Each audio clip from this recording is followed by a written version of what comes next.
Hi hello ನಮಸ್ಕಾರ welcome back to my channel. ನಾನು ಸೌಮ್ಯ. ಮಕ್ಕಳಿಗೆ ತುಂಬ ಇಷ್ಟ ಆಗುವಂಥ ಡ್ರೈ ಗೋಬಿ ಹೇಗೆ ಮಾಡೋದು ಅಂತ ನಾನು ರೆಸಿಪಿ ಶೇರ್ ಮಾಡ್ತಾಯಿದ್ದೀನಿ. ಕಾಲಿಫ್ಲವರ್ ತೊಗೊಂಡಿದ್ದೀನಿ. ಅದನ್ನು ಚೆನ್ನಾಗಿ ವಾಶ್ ಮಾಡಿ ಕ್ಲೀನ್ ಮಾಡಿಟ್ಕೊಂಡು ಅದಕ್ಕೆ ಹಾಫ್ ಸ್ಪೂನ್ ಟರ್ಮರಿಕ್ ಮತ್ತು ಹಾಫ್ ಸ್ಪೂನ್ ಸಾಲ್ಟ್ ಹಾಕಿ ಸ್ವಲ್ಪ ಬೇಯಿಸ್ಕೊತಾ ಇದ್ದೀನಿ. ತುಂಬ ಹೊತ್ತು ಬೇಯಿಸಬಾರ್ದು, ಒಂದು 4 to 5 ಮಿನಿಟ್ಸ್ ಬೇಯಿಸ್ಕೊಂಡ್ರೆ ಸಾಕಾಗುತ್ತೆ.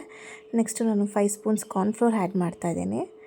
ಅದಕ್ಕೆ ಒಂದು 4 ಸ್ಪೂನ್ಸು ಮೈದಾ ಹಿಟ್ಟು ಮತ್ತು ಒಂದು 4 ಸ್ಪೂನ್ಸು ಅಕ್ಕಿ ಹಿಟ್ಟು ಹಾಕಿ ಅದು ಚೆನ್ನಾಗಿ ಮಿಕ್ಸ್ ಮಾಡ್ಕೊಬೇಕು. ನೆಕ್ಸ್ಟ್ ಅದಕ್ಕೆ ರುಚಿಗೆ ತಕ್ಕಷ್ಟು ಉಪ್ಪು ಹಾಕಿ ಮಿಕ್ಸ್ ಮಾಡ್ಕೊತಾ ಇದ್ದೀನಿ.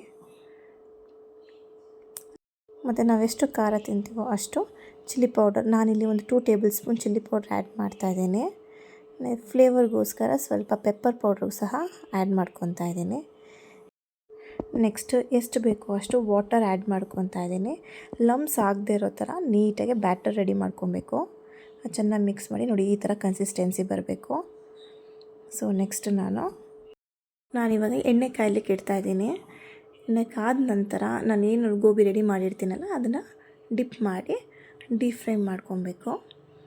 ಅದು ಗೋಲ್ಡನ್ ಬ್ರೌನ್ ಆಗೋ ತನಕ ಫ್ರೈ ಮಾಡಬೇಕು. ಈಗ ಅದು ಆಗ್ತಾಯಿದೆ. ಸೊ ನೋಡಿ, ಗೋಲ್ಡನ್ ಬ್ರೌನ್ ಆಗಿದೆ. ಈಗ ಅದನ್ನು ನಾನು ತೆಗೆದು ಒಂದು ಪ್ಲೇಟಲ್ಲಿ ಸರ್ವ್ ಮಾಡ್ತೀನಿ.